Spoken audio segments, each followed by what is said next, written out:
अस्सलामुअलैकुम, मैं हूं जवेरिया और वेलकम करती हूं आपको घरदारी विद ट्रिक्स के चैनल पर, जहां मैं देती हूं आपको घरदारी से रिलेटेड बहुत ही कारामत टिप्स और ट्रिक्स। तो जनाब, ईद गुजर चुकी है, रमज़ान और मुबारक की रहमतें बरकतें ख़त्म हो चुकी हैं। ईद पर तुर्श तेज़ चटपटे खाने खाकर यकीनन आप भी थोड़ा फेडअप हो चुके होंगे, या वैसे भी अगर आप दाल बना रहे हैं तो दाल को भी बनाएं कुछ ख़ास, इतना ख़ास बनाएं कि आपके घर वाले हर दफ़ा आपसे इसी दाल की डिमांड करें और दाल खाते हुए किसी का भी मुंह ना बने। इतनी ज़बरदस्त किस्म की खट्टी मीठी किस्म की दाल बनेगी। बहुत ही आसान रेसिपी देने वाली हूँ आपको। मिनटों में दाल बनकर तैयार हो जाएगी और खाने वाले उंगलियां चाटते रह जाएंगे, बल्कि गोश्त बिरयानी वगैरह को भी पीछे छोड़ देगी ये दाल। ये मेरा आपसे दावा है, आप एक दफ़ा ट्राई ज़रूर करके देखिएगा। बहुत ही आसानी से बन जाती है, जायका इसका बहुत ही मुनफरिद है आम दाल से, और स्पेशली इसके ऊपर जो तड़का जाता है वो इसके जायके को चार चांद लगा देता है। तो चलिए शुरू करते हैं आज की रेसिपी। एक ही रिक्वेस्ट करती हूँ आपसे कि वीडियो को कंप्लीट देखा करें। छोटी सी वीडियो बनाती हूँ, हर स्टेप को कवर करने की कोशिश करती हूँ जल्द अज जल्द, कि आपका वक्त भी ज़्यादा ना लगे और आपको बात भी अच्छे से समझ आ जाए। कोई भी स्टेप अच्छा लगे तो वीडियो को लाइक ज़रूर कर दिया करें।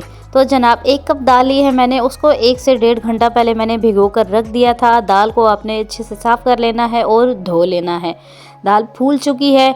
अगर आप 1 से 1.5 घंटा इसको देंगे तो आपकी दाल बहुत अच्छे से सॉफ्ट हो जाएगी। अब हमने इसको एक पतीले में, जिसमें आपने हांडी बनानी है, उसमें शिफ्ट कर देंगे दाल को, और साथ ही इसके 2 गुना पानी, यानी 1 कप दाल थी तो 2 कप पानी अब हम इसमें डालकर इसको सीधा कर देंगे। इसके अंदर आप इसका लेवल सीधा कर दें। नॉर्मली जो हमारे घरों में दाल बनती है तड़का बनाकर और उसमें दाल डाली जाती है, उसका टेस्ट और इस दाल का टेस्ट ज़मीन आसमान का फ़र्क होगा। आप ट्राई ज़रूर कीजिएगा मेरी रेसिपी को और फिर मुझे फ़ीडबैक दीजिएगा ज़रूर। मुझे आपके फ़ीडबैक का बहुत इंतज़ार रहेगा। तो जनाब, दाल में जाएगा 1 अदद मीडियम साइज़ का प्याज। आप चाहें तो इसको मोटा सा चॉप भी कर सकते हैं, चाहे तो आप इसको साबुत भी डाल सकते हैं। काटने का भी तरद्दुद ना करें। 2 अदद जाएंगी सब्ज़ मिर्चें, 2 अदद जाएंगी सुर्ख लाल मिर्चें, और जो साबुत होती हैं उनकी लुक ज़्यादा अच्छी आती है, इसलिए मैं साबुत डाल रही हूँ। 1 टेबलस्पून भर के मैंने डाला है इमली का। आप चाहें तो इमली का पल्प भी डाल सकते हैं। इमली को थोड़ी देर भिगो कर रख दें और उसमें से गुठलियाँ अलग कर लें। साथ ही डालेंगे जी इसमें भी बेसिक से मसाले। 1 टीस्पून डाला है मैंने इसमें नमक, ½ टीस्पून डालेगी इसमें हल्दी पाउडर, 1 टीस्पून जा रहा है इसमें रेड चिली पाउडर। इससे बहुत अच्छा इसका कलर आने वाला है। अभी ही देखने में आप देखें कि कितनी ज़बरदस्त इसकी लुक बन रही है हमारी दाल की। साथ ही डालेंगे इसमें कलवंजी। कलवंजी का इस्तेमाल मैं आपको कहती हूँ और खाने में ज़रूर किया करें, क्योंकि इसमें हदीस शरीफ के मफ़हूम के मुताबिक हर बीमारी की शिफा है।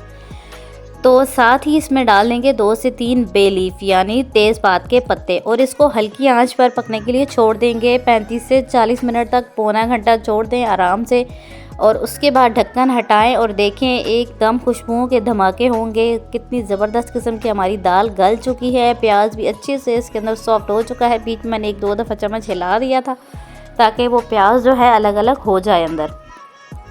अब आपने क्या करना है, उसी लो फ्लेम पर आपने दाल को अच्छे से किसी डोई की मदद से, चम्मच की मदद से अच्छा सा मिक्सअप कर लेना है, ताकि दाल जो है हमारी साबुत नज़र ना आए बल्कि अच्छी से मैश हो जाए। 1 से 2 मिनट आपने बस ये प्रोसेस करना है। उसका पानी और दाल जो है अच्छे से मिक्सअप हो जाएगी। यहाँ पर मैं इमली की जो गुठलियाँ थी वो अलग कर रही हूँ। अगर आपने पल्प डाला हो तो आपको ये स्टेप भी नहीं करना पड़ेगा। बस आपने डायरेक्ट पहले ही इमली को भिगो कर रखना है, उसकी गुठलियाँ अलग करनी है और वो पल्प इसमें डाल देना है। खैर जी, ये दाल तो हमारी हो चुकी है तैयार। इसको करते हैं अब हम साइड पे। यहाँ तक अगर आप वीडियो देख आए हैं तो यकीनन आपको अच्छी लग रही होगी। वीडियो को लाइक ज़रूर कर दीजिएगा और अच्छा सा कमेंट ज़रूर कर दीजिएगा। चैनल पर नए हैं तो सब्सक्राइब करते जाइएगा, ताकि अगली आने वाली वीडियो आपको टाइमली मिल सके और नोटिफिकेशन आपको फ्री में मिलेगा जब आप उसका बेल आइकन प्रेस कर देंगे। तो जनाब, 1 टीस्पून लिया है मैंने ज़ीरा, और 3 से 4 साबुत लाल मिर्च मैंने ली है खुश्क हुई हुई। इनको हम अच्छा सा देसी घी में कड़कड़ा लेंगे। अगर देसी घी आपके पास ना हो तो आप कुकिंग ऑयल भी ले सकते हैं। इसमें डालेंगे 1 टेबलस्पून भर के लहसुन का पेस्ट। आप चाहें तो उसको फ्रेश भी कूट सकते हैं। फ्रेश कुटा हुआ लहसुन भी बहुत अच्छा टेस्ट और खुशबू देता है, आप वो भी यूज़ कर सकते हैं। इसका करेंगे जी कलर चेंज हल्का सा, और तड़का हमारा हो चुका है तैयार। अब हमने इसको डाल देना है दाल पर और गर्मा गर्म रोटी के साथ, चपाती के साथ, वाइट राइस के साथ सर्व करें। उंगलियां चाटने पर मजबूर कर देगी ये दाल। बहुत ही टेस्टफुल, बहुत ही यूनिक जायके के साथ आपके घर वालों को मिलेगी दाल, जो आपको ज़रूर तारीफ़ मिलेगी, जिसको खाने के बाद आपके घर वाले आपसे हर दफ़ा इसी दाल की ही डिमांड करेंगे। तो जनाब, आई होप आपको रेसिपी अच्छी लगी होगी। मज़ीद अच्छी वीडियोस के लिए चैनल को सब्सक्राइब ज़रूर करते जाइएगा। अपना रखिएगा बहुत सा ख्याल और मुझे रखिएगा दुआओं में याद। दूसरों के लिए आसानियाँ पैदा किया करें, अल्लाह ताला आपके लिए आसानियाँ पैदा कर देंगे। मुझे दीजिए इजाज़त अगली वीडियो तक। अल्लाह हाफिज़।